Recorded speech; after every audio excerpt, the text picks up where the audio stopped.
রব্বানা ওয়া আমার রব যালামনা জুলুম করলাম, আপনি যদি মাফ না করেন পৃথিবীর মধ্যে কেউ নাই।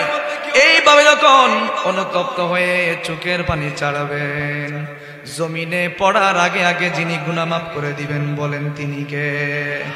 আবার আল্লাহ ডিক্লেয়ার দিচ্ছেন, বান্দা তোর গুনাহ যদি হয় পুকুরের পানির সমান, তোর গুনাহ যদি হয় সমুদ্রের পানির সমান, জেনে রাখ আমি আল্লাহর ক্ষমা হলো আরশ আজিমের সমান।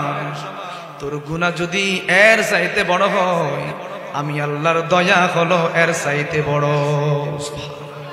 এজন্য কোন মানুষ যখন অনুতপ্ত হয়ে আল্লাহর দিকে হেঁটে হেঁটে যায়, আল্লাহ রাব্বুল আলামিন বলেন আমি ক্ষমা করে দেওয়ার জন্য দৌড়ে দৌড়ে যাই। আর অনুতপ্ত বান্দা যখন আল্লাহকে একবার ডাক দিবে, আল্লাহ আরশ আজিম থেকে 70 বার জবাব দিয়ে দেয়। এই কোরআনটা অধ্যয়ন করলে, কোরআনটা শুনলে মানুষের ক্যান্সার রোগ ভালো হয়ে যায়, হায়াত বৃদ্ধি হয়ে যায়। এই কোরআন নাজিলের মাসের মধ্যে যখন কোরআনটা অধ্যয়ন করবেন, যারা শুনবে কিতাবের মধ্যে এসেছেন মহাব্বত নিয়ে যারা শুনবে, মহাব্বত নিয়ে যারা তেলাওয়াত করবে, তারা তো জান্নাতে যাবে। 10 জন জাহান্নামীকে সুপারিশ করে আল্লাহর কাছে সুপারিশ করে জান্নাতে দিতে পারবে।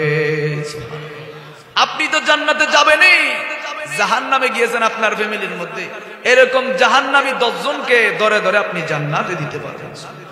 আমাদের সাইডে এরা আরো অনেক সূরা মুখস্থ জানে। আমি দেখেছি ইন্ডিয়া যখন গেলাম, দেখতেছি হিন্দুরাও বসে গিয়েছে মাহফিলের মধ্যে। আমরা শুনেছি ইন্ডিয়ার মধ্যে হিন্দুরা মুসলমানদেরকে অত্যাচার করে, এমনও জায়গা আছে মুসলমানদেরকে অনেক মহব্বত করে। অল্প কিছু মনে করেন মসজিদে মানুষ এসেছেন, এখানে যদি 2-1 জন জুতা চুরি করে, তাহলে কি সবাইকে জুতা চুর বলা যাবে?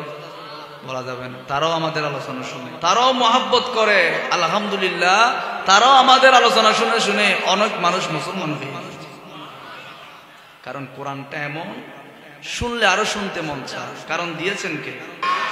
ধরলে সওয়া, পড়তে জানেন না, সুমা দিলেও সব আছে না নাই? এত সুন্দর কিতাবটা যেই মাসের মধ্যে নাজিল করেছেন, ওই মাস হলো রমজান মাস। বিজ্ঞানীরা এখন প্রমাণ করেছেন কোরআন শুনলে মানুষের ক্যান্সার রোগ ভালো হয়ে যায়। সুবহানাল্লাহ। তো এই কোরআন যদি পড়েন, অসুখ থাকলে, ডায়াবেটিস থাকলে, ক্যান্সার থাকলে ভালো করে দিবেন কে? এজন্য মহব্বত নিয়ে পড়েন না। আউযু বিল্লাহ বিসমিল্লাহির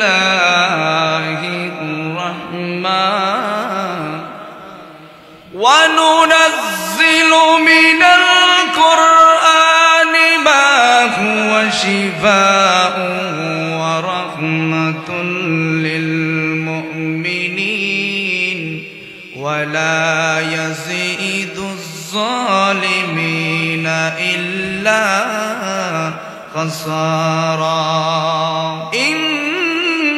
ইন্নাল্লাহা ওয়া মালাইকাতাহু ইউসাল্লুনা আলান নবী ইয়া আইয়ুহাল্লাযীনা আমানু সাল্লু আলাইহি ওয়া সাল্লিমু তাসলিমা। আল্লাহুম্মা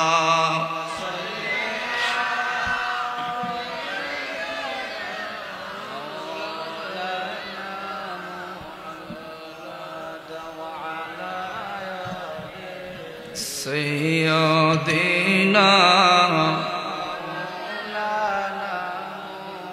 জমি মেলি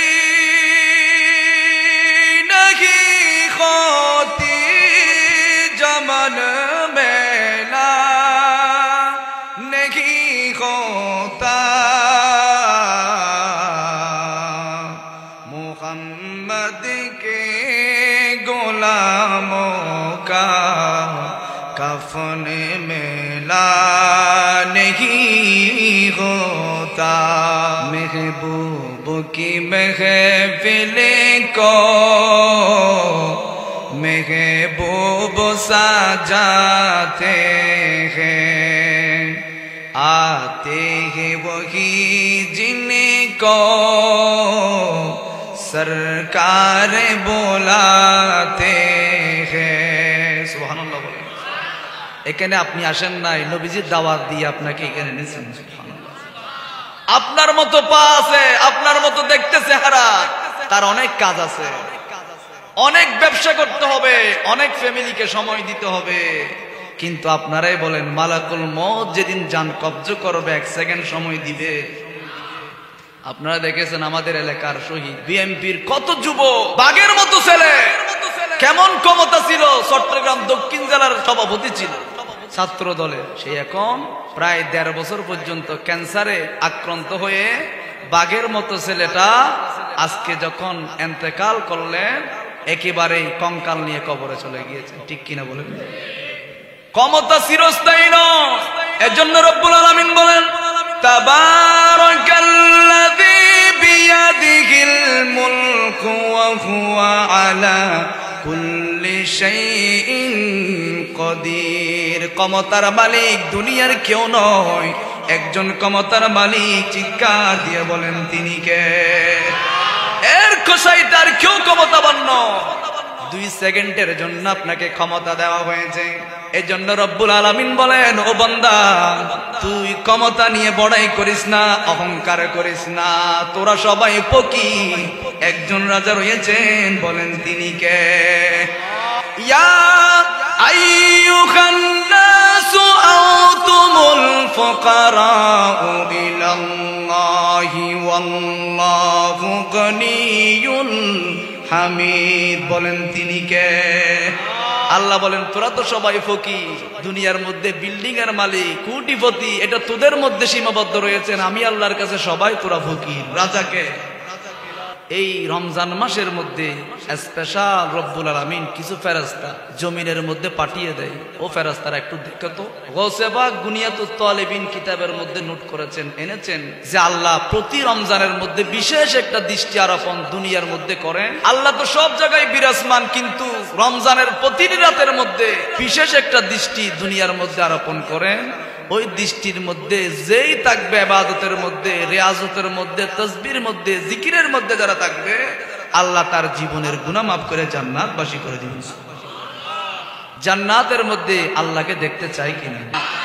দুনিয়া সুন্দর, মানুষ সুন্দর, আসমান সুন্দর, জমিন সুন্দর, সুন্দরে সুন্দরে পাল্লা, জানি না কত সুন্দর, জানি না কত সুন্দর তুমি। আসমান সুন্দর, জমিন সুন্দর, দুনিয়া সুন্দর, মানুষ সুন্দর, সুন্দরে সুন্দরে পাল্লা, জানি না কত সুন্দর। ওয়ানুনাজ্জিলু মিনাল কুরআনি মা হুয়া শিফাউন ওয়া রাহমাতুল লিল মুমিনিন। এমন একটা কিতাব দিয়েছেন শুনলে ক্যান্সার রোগ যিনি ভালো করে দেন, বলেন তিনি কে? অনেককে ডাক্তার জবাব দিয়ে ফেলেছেন তুমি আর 10 দিন বাঁচবে, 20 দিন বাঁচবে। ওই সময় জায়নামাজটা বিছিয়ে যখন আল্লাহর কাছে যখন ফরিয়াদ করেছেন, যিনি হায়াত বাড়িয়ে দিয়েছেন, বলেন তিনি কে?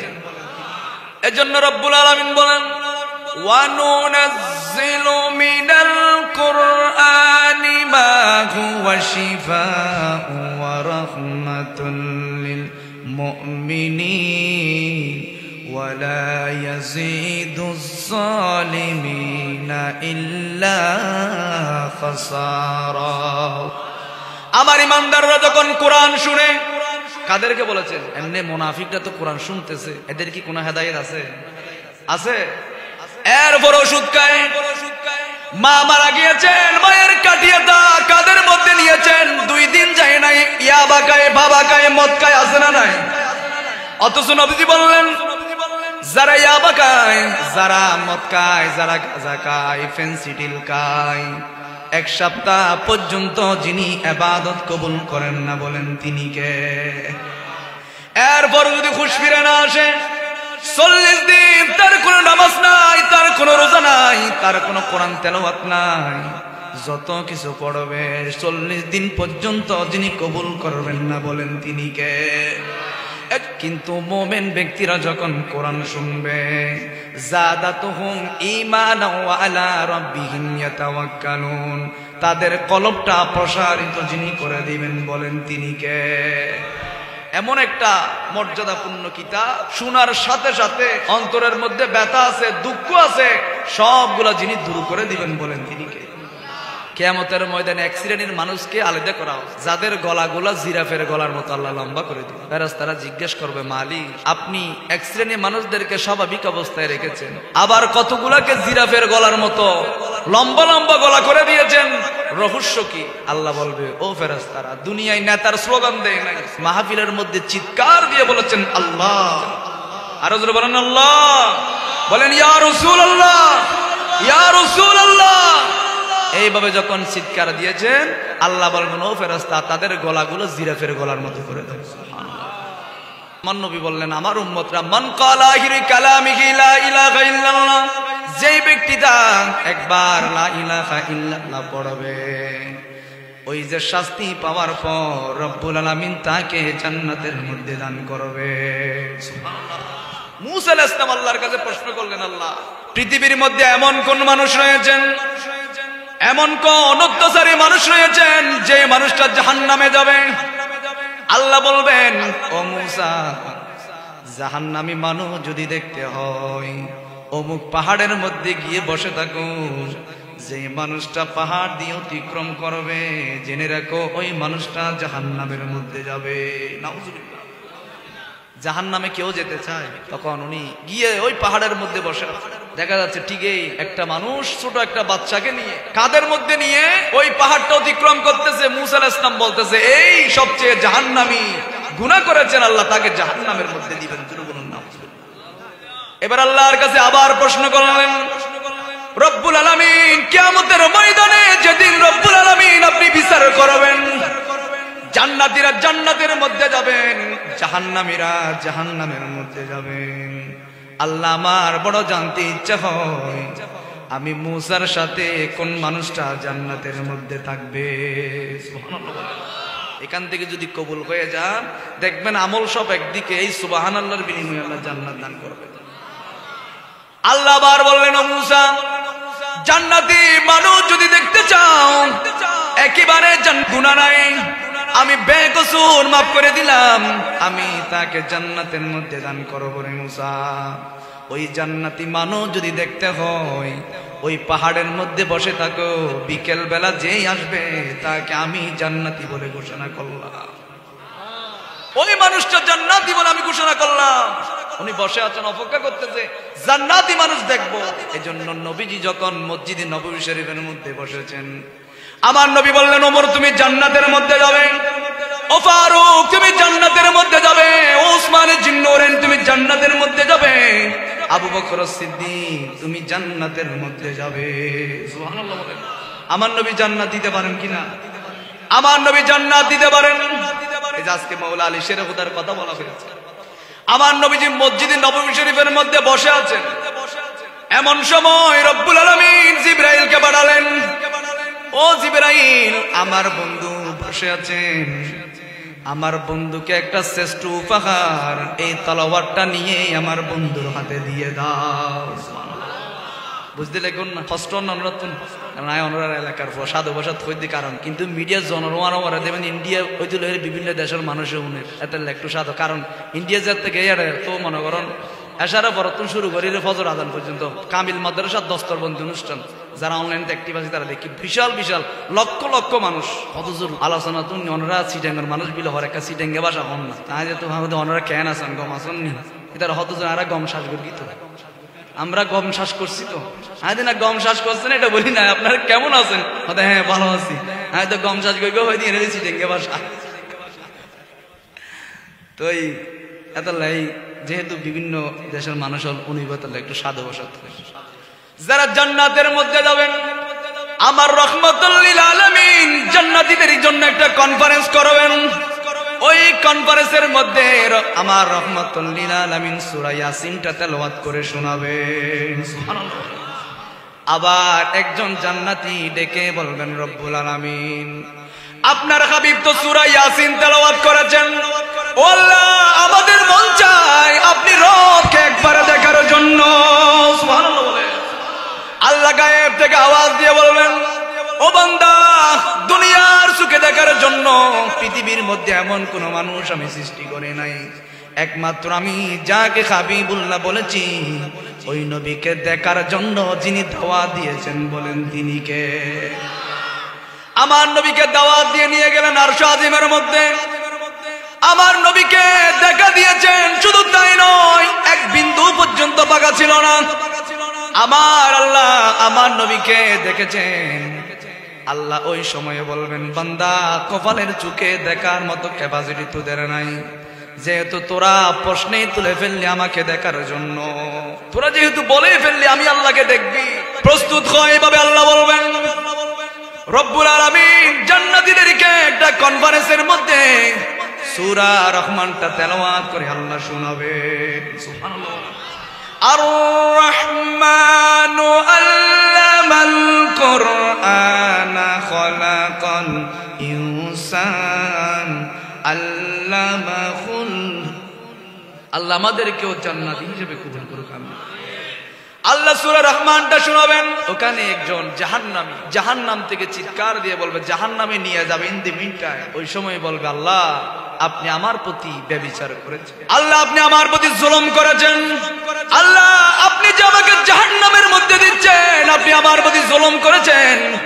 কিন্তু যে ফেরেশতারা আপনাকে জাহান্নামের মধ্যে নিয়ে যাচ্ছেন কানেও শুনে না, চোখেও দেখে না, কিন্তু আল্লাহ শুনেন কিনা? আল্লাহ বলবেন, ও বান্দা কেমন করে আমি তোর উপর জুলুম করলাম, কেমন করে ব্যভিচার করলাম, কেমন করে তোর প্রতি অত্যাচার করলাম রে বান্দা। ওই বান্দা বলবেন, ও আল্লাহ আপনি তো সূরা রহমানের মধ্যে দয়ার সাগর বলে আপনি ডিক্লার করে দিয়েছেন। আল্লাহ আপনি তো বলেছেন আপনি দয়ার সাগর, আপনি মায়ার সাগর, আমি এই কথা বিশ্বাস করি না। আল্লাহ বলবেন, ও বান্দা যা শুনেছিস তুই ঠিক শুনেছিস, আমি দয়ার সাগর, আমি মায়ার সাগর, আমি আল্লাহর চাইতে দয়াবান কেউ নাই। বলেন তিনি কে? আমার চাইতে দয়াবান কেউ নাই। ও বান্দা বলবে, আল্লাহ দয়া করলেই তো আপনি আমাকে জাহান্নামে দিতে পারবেন, দয়া করলে তো আপনি আমাকে জান্নাতের মধ্যে দিবেন। আল্লাহ বলবেন, বান্দা তুই যেহেতু বলেই ফেললি, সূরা রহমান তেলাওয়াত করে আমাকে শোনালি, যা তোকে এটার বিনিময়ে আমি জান্নাত দান করলাম। সুবহানাল্লাহ। আমার নবীজি বসে আছেন মসজিদে নববী শরীফের মধ্যে, তখন রব্বুল আলামিন জিবরাইল আমিনকে পাঠালেন, আমার দোস্তের কাছে যাও, আমার বন্ধুর কাছে যাও, যেই বন্ধুর জন্য কুল কায়নাত আমি বানালাম, আমার বন্ধু যদি মুখ কালো করে মন ছোট হয়ে যায়, যিনি খুশি করার দায়িত্ব নিয়ে নেন। বলেন তিনি কে? আল্লাহ কখনো বলেছেন ওয়াদুহা, আবার কখনো বলেছেন ইয়াসিন, আবার কখনো বলেছেন আলিফ লাম মিম, আবার কখনো বলেছেন ইন্না আতাইনাকাল কাউসার। হাবিব মন শুরু করবেন না, আমি রব্বুল আলামিন আপনাকে এমন কাউসার দান করলাম, দুধের চাইতে সাদা, বরফের চাইতে ঠান্ডা, যে এক ডুব পান করবে জীবনে কোনোদিন তৃষ্ণা থাকবে না। নবীজির গোলামের, মৌলাজির গোলামের কোনো চিন্তা নাই, চলে নবীজির জান্নাতে মদিনাতে, চলে নবীজির জান্নাতে। নবীজির গোলামের, মৌলাজির গোলামের কোনো চিন্তা নাই, চলে নবীজির জান্নাতে মদিনাতে। মদিনা যেতে চাই কিনা? আরো জোরে বলেন না, চাই কিনা? মদিনা ইমানদারের ঠিকানা, কথা বলেন ঠিক কিনা? আমার নবীজি বসে আছেন, জিবরাইলকে আল্লাহ রাব্বুল আলামিন পাঠালেন একটা উপহার নিয়ে। আমার নবীজি বললেন, ও আমার সাহাবা ইকরাম, আমরা তো মসজিদে নববী শরীফের মধ্যে ভরপুর আছি, এই মুহূর্তে যে মানুষটা ঘর থেকে বের হয়ে মসজিদে নববী শরীফের দিকে আসবে, এই তলোয়ারটা আমি তাকে উপহার দিয়ে ফেলব। সবাই বললেন, আমরা কেন আগে মসজিদের মধ্যে আসলাম, পরে আসলে তো হয়তো আমাদের ভাগ্যের মধ্যে এই তলোয়ারটা নসিব হয়ে যায়। এমন তো অবস্থায় দেখা যাচ্ছে মৌলা আলী শের খুদা খেলে দুলে মসজিদে নববী শরীফের দিকে চলে আসতেছে। সবাই বলতে লাগলেন তলোয়ার তো ঘরের মানুষই পেয়েছে। মৌলা আলী শের খুদাই তলোয়ার পেয়েছেন। কিতাবের মধ্যে এসেছেন ওই তলোয়ারটা বরাবর 40 কেজি ওজন। ওটার ফজিলত হলো ওটা কাফেরকে দেখালে কাফের 2 টুকরা হয়ে যেত, মারতে হতো না, দেখালে 2 টুকরা হয়ে যেত। জান্নাত থেকে দিয়েছেন ওই তলোয়ার পাওয়ার সাথে সাথে মৌলা আলী শের খুদা দেরি করে নাই, ঘরের মধ্যে দৌড় দিয়ে গিয়েছেন। মা ফাতেমাকে ডাক দিয়ে বললেন, ও ফাতেমা, সাইয়্যিদা নিসাই মিন আহলিল জান্নাহ, জান্নাতে যতগুলো মহিলা যাবে ওই নারীদের সরদার যিনি বানিয়েছেন বলেন তিনি কে? আর 2টা ছেলে রয়েছেন, হাসান এবং হুসাইন, সাইয়্যিদা শাবাব মিন আহলিল জান্নাহ, জান্নাতে যতগুলো যুবক যাবেন ওই যুবকদের সরদার ইমাম হাসান এবং হুসাইন। সুবহানাল্লাহ বলে ডাক দিয়ে বললেন, ও ফাতেমা, দেখো দেখো, রাহমাতুল লিল আলামিন আমাকে একটা জান্নাতি তরবারি উপহার দিয়েছেন। মসজিদে নববী শরীফের মধ্যে অসংখ্য সাহাবায়ে کرام ছিল, কাউকে দেয় নাই। নবীজি দয়া করে আমি আলীকে তলোয়ার উপহার দিয়েছে। ফাতেমা ওখান থেকে বললেন, আমার মা ফাতেমা ওখান থেকে বললেন, আমার দেখার প্রয়োজন নাই, আমি তরবারিটা অনেক আগেই দেখেছি। আবার ডেকে বললেন, না না, দুনিয়ার কোনো তরবারি নয়, দুনিয়ার বানানো কোনো তরবারি নয়, জিবরাইল আমিনের নেতৃত্বে রব্বুল আলামিন জান্নাত থেকে এই তরবারিটা নবীজির কাছে পাঠিয়েছেন। রহমাতুল লিল আলামিন দেরি করে নাই, আমি আলীকে উপহার দিয়েছে। উনি ঘর থেকে বললেন, বললাম তুই, দেখলাম আমি ওই তরবারিটা, জান্নাতি তরবারিটা দেখলাম। এই কথা যখন শুনলেন মৌলা আলী শেরে খুদা জমিনের মধ্যে পড়ে গিয়েছেন, গড়াগড়ি শুরু করেছেন। এত খুশি করে আসলাম স্ত্রীকে দেখানোর জন্য। উনি বললেন, অনেক আগেই নাকি তরবারি দেখেছেন, এটা কেমন করে হয়, এটা কেমন করে বিশ্বাস করা যায়? নবীজি বললেন, এই মাত্র জিবরাইল আমিন আমাকে উপহার দিয়েছেন। নবী বললেন, এই মাত্র আনলেন। আর মা ফাতেমা বললেন, আমি তরবারিটা অনেক বছর আগেই দেখেছি। তখন উনি বললেন, আমি খুশি করে আসলাম দেখানোর জন্য, কিন্তু উনি তো আমার এটাকে পাত্তাই দিলেন না, উনি নাকি অনেক আগেই দেখেছেন। অসন্তুষ্ট হয়ে জমিনের মধ্যে বসে আছেন। এমন সময় রহমাতুল লিল আলামিন মা ফাতেমার ঘরের দিকে রওনা হয়ে আসতেছেন। আমার নবীজি আলীকে দেখে বললেন, আলী তুমি জমিনের মধ্যে বসে আছো কেন? বললেন, ইয়া রাসূলুল্লাহ, আপনি না বললেন আপনার কথা তো কখনো মিথ্যা হতে পারে না, আপনি তো কখনো মিথ্যা বলতে পারেন না। আপনি বলেছেন এখন জিবরাইল আমিন আপনাকে এই তরবারিটা দিয়েছেন, কিন্তু আপনার মেয়েকে বললাম আপনি আমাকে তরবারি উপহার দিয়েছেন, জান্নাতি তরবারি। আপনার মেয়ে ঘর থেকে বলতেছেন অনেক আগেই নাকি তরবারি দেখেছেন। আমার নবী বললেন, কি বলো, এখনই তো জিবরাইল আমিন আনলেন, চলো ঘরের মধ্যে চলো। তখন গিয়ে বললেন, আম্মা জান, তোমার স্বামীকে আমি এই মাত্র জিবরাইলের নেতৃত্বে এই তরবারিটা এনেছেন, আমি উপহার দিলাম, কোন সাহাবায়ে কেরামকে দিই নাই, কারণ এটার যোগ্য মৌলা আলী শের খুদা, এটার উপযুক্ত। কিন্তু তুমি মা কোথায় দেখেছো? বলেন, আব্বা জান আমি দেখেছি। বলে, কখন দেখেছো? যে একদিন জ্যোৎস্না রাতের মধ্যে আপনি আমার ঘরের মধ্যে এসেছেন তাহাজ্জুদ নামাজ পড়ার জন্য। আমার নবী তো প্রতিনিয়ত তাহাজ্জুদ পড়তেন, সুবহানাল্লাহ। এখন আবার আলে হাদিস যারা আছে তারা ওই তাহাজ্জুদের নামাজের দলিলটা তারাবির নামাজের মধ্যে লাগাই দিয়েছে, লাগাই দিয়ে বলতেছে কি তারাবির নামাজ 8 রাকাত। অথচ আমার নবীজি বললেন, মা আয়েশা সিদ্দিকা থেকে বর্ণনা, আম্মা জান আয়েশা সিদ্দিকা থেকে বর্ণনা, জিজ্ঞেস করা হলো নবীজি রমজানের মধ্যে এবং গায়রে রমজানের মধ্যে নামাজ কেমন পড়তেন? উনি বললেন, রমজান এবং গায়রে রমজান, শুধু রমজান বলে নাই, হাদিসের মধ্যে এভাবে এসেছেন, রমজান এবং গায়রে রমজানের মধ্যে নবীজি 11 রাকাত নামাজ পড়তেন, 8 রাকাত তাহাজ্জুদের নামাজ, 3 রাকাত বিতরের নামাজ পড়তেন। এটাকে লাগিয়ে ওই তারাবির নামাজের মধ্যে লাগিয়ে দিয়ে এখন বলতেছে 8 রাকাত। আবার কিছুদিন পর, এখন কয়েকদিন আগে বললেন তারাবির নামাজ বলতেই কোনো কিছু নেই। নাউজুবিল্লাহ। এদের মুখ দিয়ে বের হয় লাইলাতুল কদরের মধ্যে মসজিদে যাওয়া দুর্গাপূজায় যাওয়ার সমান। এর আগে লাইলাতুল বারাতের সময় বলেছেন, লাইলাতুল বারাত যারা পালন করে তারা বেশ্যাখানায় যাইলে যেই রকম ওই রকম জিনিস করে। নাউজুবিল্লাহ। তাহলে আবার যখন এখন ইসরায়েল এবং ফিলিস্তিনের মধ্যে যখন সংঘাত হলো, তখন তারা ওই ইসরায়েলের পক্ষে নিয়ে বলতেছেন, ফিলিস্তিন ইসরায়েলকে মারতেছে, এটা ভালো কাজ করে নাই, তারা এটাই প্রমাণ করে দিয়েছেন তারা ইহুদিদের দালাল। কথা বলেন ঠিক কিনা? যারা মুসলমানের পক্ষ নেয় নাই, ইসরায়েলের পক্ষ নেই, নির্দ্বিধায় বলতে হবে তারা ইহুদিদের দালাল। কথা বলেন ঠিক কিনা? আমার নবীজি যখন তাহাজ্জুদের নামাজ পড়ার জন্য ওযু বানাতে গেলেন, আম্মা জান বলতেছেন যে তখন নবীজির পাগড়ি মোবারকটা মা ফাতেমাকে রাখতে দিয়েছেন। সাথে সাথে মা ফাতেমা দেরি করে নাই, ওই পাগড়ি মোবারকটা বললেন আমার রাসূলের, আমার নবীজির, আমার আব্বাজানের মুআজিজা এত বেশি, না জানি পাগড়ির মধ্যে কত মুআজিজা। এই বলে পাগড়িটা মাথার মধ্যে দিয়ে ফেলেছেন। সুবহানাল্লাহ। মাথায় দেওয়ার সাথে সাথে উনি নিচের দিকে তাকালেন, দেখতে পাচ্ছে নিচের দিকে জমিনের পর পানি, এরপর দেখতে পাচ্ছেন পানির নিচে আগুন জ্বলে। ওনার মাথার মধ্যে এসে গিয়েছেন এই পানিগুলা যদি নিচের মধ্যে যদি আগুন না থাকতো তাহলে পানিগুলা বরফ না হয়ে জমাট বেঁধে যেত।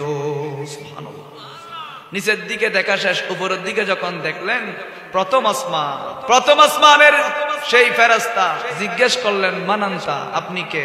বললেন আমি ফাতেমা। বলার সাথে সাথে দরজা খুলে গিয়েছে। দ্বিতীয় আসমানের মধ্যে গেলেন, আবার বললেন মানান্তা, আপনি কে? উনি বললেন আমি ফাতেমা, রাসূলের মেয়ে ফাতেমা। বলার সাথে সাথে দরজা খুলে গিয়েছেন। তৃতীয় আসমান, চতুর্থ আসমান, এইভাবে যেতে যেতে সপ্তম আসমান গিয়েছে। উনি বললেন আমার নবীজি বলেছেন যে আমাদের জন্য জান্নাত বানিয়েছেন। সুবহানাল্লাহ।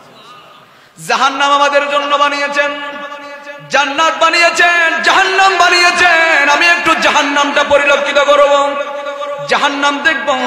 জাহান্নামের মধ্যে যখন ঢুকতে গেলেন দেখতে পেলেন জাহান্নামের মধ্যে অসংখ্য মানুষদেরকে শাস্তি দেওয়া হচ্ছে, অসংখ্য আযাব দেওয়া হচ্ছে। উনি ওগুলা দেখে নিজের চোখের পানি ছেড়ে কান্না করে দিয়েছে। কিভাবে দেখেছেন? রাসূলের পাগড়ি পরে। সুবহানাল্লাহ। আমার রাসূলের পাগড়ির মধ্যে কত নিয়ামত। এবার জান্নাত দেখার জন্য গেলেন, পাগড়ি পরে জান্নাত দেখার জন্য জান্নাতের মধ্যে ঢুকে গেলেন। কারণ জান্নাত সুন্দর আর সুন্দর, দুনিয়ার সাথে কোনো তুলনা হয় না, দুনিয়ার সাথে তুলনা হয় না। জান্নাতের কোনো কিছু দুনিয়ার মানুষের ধারণাও আসবে না, কারণ যিনি বানিয়েছেন বলেন তিনি কে। জান্নাতের আহারগুলা দেখতে পেলেন, দেখলেন মধুর ঝর্ণা, দুধের ঝর্ণা, বিভিন্ন ধরনের শরাবান্তরা, বিভিন্ন ধরনের ঝর্ণা আল্লাহ বানিয়েছেন। ওগুলা দেখার পর একটা দৃষ্টিনন্দন গাছের মধ্যে দৃষ্টি গিয়েছেন, দেখতে পেলেন সুন্দর একটা গাছ। ওই গাছের ঢালগুলো অনেক সুন্দর দেখা যাচ্ছে। গাছের মাঝখানে ওই যে আলী রাদিয়াল্লাহু তাআলা আনহুকে তরবারি দিয়েছেন, ওই তরবারিটা গাছের মাঝখানে মা ফাতেমা দেখেছেন। আমার নবী বললেন ফাতেমা তুমি ঠিক বলেছো, তুমি ঠিকই দেখেছো। ওই গাছের সেই তরবারিটা জিবরাইলের মারফতে আমি নবীকে দিয়েছেন, আমি আলীকে দিয়ে দিলাম। এজন্য উনি মিথ্যে বলে নাই যে ওই তরবারিটা দেখেছেন। এজন্য যারা নবীর জন্য দিওয়ানা হয়ে যায়, নবীর এই জিনিসের মধ্যে এত মর্যাদা, নবীর পাগড়ির মধ্যে এত মর্যাদা, নবীর থুতু মুবারক যেই খায় সেই জাহান্নাম থেকে জান্নাতি হয়ে যায়। সুবহানাল্লাহ। নবীজির ফসরাব মুবারক খেয়েছেন, জাহান্নামী জান্নাতি হয়ে গিয়ে। কোরআনকে মহব্বত করলে যত বড় রক্ষক না কেন যিনি ভালো করে দিবেন বলেন তিনি কে? ওই কোরআনের সাথে বাজলে যদি একটা রিয়াল দামি হতে পারে, একটা কাফর যদি দামি হতে পারে, সৃষ্টির সেই শ্রেষ্ঠ জাতি, শ্রেষ্ঠ মখলুক মানুষ যদি বাজে, তাহলে দাম বাড়বে না কমবে? এজন্য রব্বুল আলামিন বলেন ওয়া নুনাজ্জিলু মিনাল কুরআনি মা হুয়া শিফাউন ওয়া রাহমাতুল লিল মুমিনিন। মুমিন ব্যক্তিরা যখন কোরআন শুনবে, কোরআন যখন অধ্যয়ন করবে, যাদাতুহুম ঈমানাও ওয়া আলা রাব্বিহিম ইয়াতাওয়াক্কালুন, তাদের অন্তরটা প্রশান্তি করে দেন বলেন তিনি কে? আমি বলতেছিলাম মুসা আলাইহিস সালামের ওই কথাটা, জিজ্ঞেস করলেন কে জান্নাতের মধ্যে যাবে? আল্লাহ রাব্বুল আলামিন বললেন ওই মানুষটা যে আসতেছেন বিকেল বেলায়, যেই মানুষটা ওই রাস্তা দিয়ে আসবেন, ওই মানুষটাই হলো জান্নাতি। সুবহানাল্লাহ। দেখা যাচ্ছে বিকেল বেলায় যেই মানুষটা এসেছেন, ওই মানুষটা যিনি সকালে গিয়েছেন, সকালে আল্লাহ বললেন ওই মানুষটা জাহান্নামী, বিকেল বেলা আসতেছে ওই মানুষটা জান্নাতি হয়ে গিয়েছে। আল্লাহর কাছে বললেন আল্লাহ আপনি তো বললেন সকাল বেলায় জাহান্নামী, কিন্তু বিকেল বেলায় জান্নাতি কিভাবে হয়ে গিয়েছেন? আল্লাহ রাব্বুল আলামিন বললেন মুসা ঠিকই সকাল বেলায় জাহান্নামে ছিল, বিকেল বেলা আমি আল্লাহ জান্নাতি করে দিয়েছি। এবার মুসা আলাইহিস সালাম আল্লাহর কাছে বললেন রব্বুল আলামিন কেমন করে করলেন? আল্লাহ রাব্বুল আলামিন বললেন ও মুসা, সেই যখন পাহাড়ের দিকে যখন যাচ্ছিলেন, কাদের মধ্যে ছোট বাচ্চাটা বললেন ও আমার আব্বাজান, এই যে বিশাল বিশাল পাহাড় দেখা যায়, এই পাহাড়ের চাইতে বড় কি রয়েছেন? সুবহানাল্লাহ বলেন। ওনার আব্বাজান বললেন ও আমার ছেলে, এই পাহাড়ের চাইতে বড় হলো সমুদ্র। আবার ওনার ছেলে বললেন ও আমার আব্বাজান, সমুদ্রের চাইতে বড় কি? উনি বললেন সমুদ্রের চাইতে বড় হলো আসমান। সুবহানাল্লাহ বলেন। বাবার কাছে আবার বললেন ও আব্বাজান, আসমানের চাইতে বড় কি? বললেন আরশ কুরসি লৌহে কালাম। বলেন আব্বাজান, আসমানের চাইতে জমিনের চাইতে বড় কি রয়েছেন? ওই ছেলের আব্বাজান বললেন আসমানের চাইতে জমিনের চাইতে তোমার বাবার গুনাহ রয়েছে। সুবহানাল্লাহ। আল্লাহ রাব্বুল আলামিন বললেন মুসা, এই বান্দাটা বললেন আসমানের চাইতে তার গুনাহ নাকি অনেক বড়, জমিনের চাইতে তার গুনাহ নাকি অনেক বড়।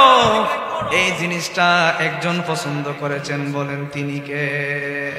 এই জন্য রব্বুল আলামিন বলেন বান্দা তোর যখন গুনাহ হয়ে যায়, অন্যায় যখন হয়ে যায়, পাপ যখন হয়ে যায়, আপনি যখন বলবেন আল্লাহর কাছে যখন ফরিয়াদ করবেন রব্বানা যালামনা আনফুসানা ওয়া ইল্লাম তাগফির লানা ওয়া তারহামনা লানাকুলান্না মিনাল রব্বানা ওয়া আমার রব যালামনা, জুলুম করলাম, আপনি যদি মাফ না করেন পৃথিবীর মধ্যে কেউ নাই।